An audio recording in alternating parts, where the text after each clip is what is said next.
दोस्तों आज की सबसे बड़ी खबर सामने निकल के आ रही है भारत के पड़ोस यानी कि बांग्लादेश से, जहां पर आज बांग्लादेश के जो हालात हैं हम सबके सामने हैं। लेकिन क्या आप जानते हैं कि भारत की तरफ से आज भी बांग्लादेश को हाई स्पीड डीजल की सप्लाई की जा रही है। और उससे भी ज्यादा इंटरेस्टिंग बात यह है कि भारत की तरफ से जो डीजल बांग्लादेश को एक्सपोर्ट किया जाता है उसकी कीमत भारत से कम है। आज भी भारत वो सारी पॉसिबल मदद बांग्लादेश की कर रहा है। इसके बावजूद भी वहाँ पर अल्पसंख्यकों के साथ जो घटनाएं हमें देखने को मिल रही है, इसे देख करके काफी ज्यादा दुख होता है। आइए इस प्रोजेक्ट की सारी डिटेल्स आपको बताते हैं। इसके अलावा वीडियो के लास्ट में एक बहुत ही इंपॉर्टेंट क्वेश्चन हमने आपसे पूछा है, तो उसका जवाब जरूर दीजिएगा। दोस्तों ये बात है साल 2018 की, जब भारत और बांग्लादेश के बीच में पहली बार किसी एनर्जी पाइपलाइन को सेटअप करने के लिए बांग्लादेश के ex prime minister Sheikh Hasina जी और प्रधानमंत्री नरेंद्र मोदी जी एक नए प्रोजेक्ट या फिर कहें नए पाइपलाइन प्रोजेक्ट का शिलान्यास करते हैं। ये पाइपलाइन करीब 125 किलोमीटर की है और इसमें से 125 किलोमीटर का हिस्सा बांग्लादेश के अंदर है, महज 5 किलोमीटर हिस्सा ही भारत के अंदर आता है। 2018 के बाद इस प्रोजेक्ट पर बहुत तेजी से काम शुरू किया जाता है। 377 करोड़ रुपए की लागत से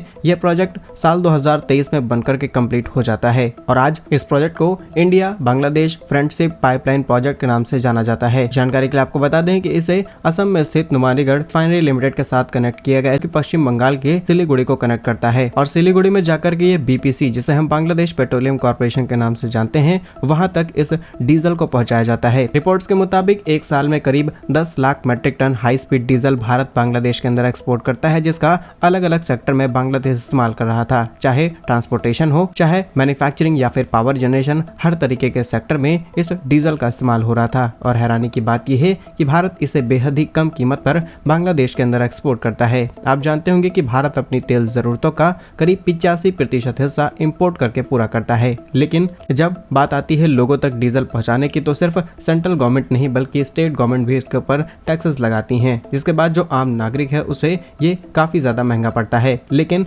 बांग्लादेश को जो हम डीजल एक्सपोर्ट कर रहे थे, ये आपको मिलने वाले डीजल से कम कीमत पर एक्सपोर्ट किया जा रहा था। अब वहाँ की गवर्नमेंट इसे किस तरीके से टैक्स लगा करके लोगों के लिए देती है, ये उनका मुद्दा है। बट ओवरऑल हम अपने देश के लोगों से ज्यादा सस्ता बांग्लादेश को अगर तेल दे रहे थे, तो इसके पीछे कई रीजन थे कि हम बांग्लादेश के साथ अपने रिश्ते अच्छे रखने चाहते थे और भविष्य में कभी भी कोई भी बड़ी समस्या है तो दोनों देश मिलकर के एक साथ इसका समाधान निकालें। लेकिन आज भी ये डीजल की सप्लाई भारत की तरफ से बांग्लादेश में की जा रही है। इसके बावजूद भी हालात रुकने का नाम नहीं ले रहे हैं। फिलहाल अगर कुछ लोग बांग्लादेश से इस वीडियो को देख रहे हैं तो उन्हें इस बात को समझना चाहिए, राजनीति एक तरफ है और लोग हित एक तरफ है। आपको भी अल्पसंख्यकों की इज्जत करनी चाहिए, जिस तरीके से हमारे देश के अंदर की जाती है। आज बांग्लादेश भारत पर बहुत ज्यादा डिपेंडेंट है। बाकी हमारा आपसे सवाल है कि जिस तरीके की हरकतें बांग्लादेश से सामने निकल के आ रही है, पीएम मोदी ने खुद रिक्वेस्ट की है कि माइनॉरिटीज को टारगेट ना किया जाए। क्या भारत को बांग्लादेश को जाने वाले इस हाई स्पीड डीजल सप्लाई को रोकना चाहिए या फिर नहीं? कमेंट्स में अपनी राय जरूर बताइएगा। यदि आपको ये वीडियो अच्छा लगा है तो इसे लाइक और चैनल को सब्सक्राइब जरूर कीजिए। वंदे मातरम, भारत माता की जय।